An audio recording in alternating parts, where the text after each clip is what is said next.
So Canada's temporary foreign worker program allow employers to import migrant workers on a temporary basis as commodities, as one would order iron or wheat or fuels or other staples of production.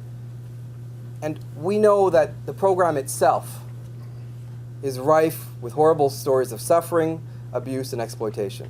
From a policy perspective, it's a made-in-Canada legal and policy disaster.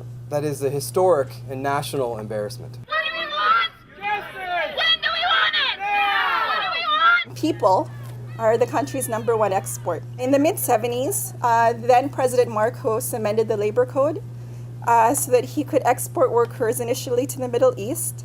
And at first he said that this is temporary. It's a stopgap measure.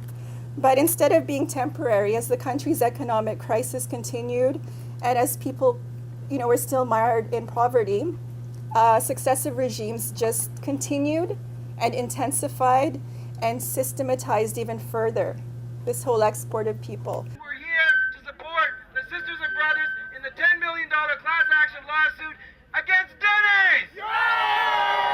It's really a big decision for me to come up and fight for this case, since all of my colleagues are so afraid to come up and speak for their rights. So I told them I'm gonna do this for myself, for my colleagues, and for their families, and for our families actually. The people are behind us, we shall not be moved. The people are behind us, we shall not be moved. Just like a tree that's standing by the water, we shall not be moved. I also want to make sure that our voices are heard. They must have the rights of every human being. Challenges to access legal information. We have the same rights as Canadian workers.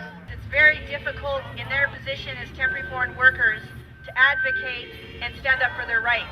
Justice for foreign workers is justice for everybody in British Columbia. It's like a tree that's standing by the water, we shall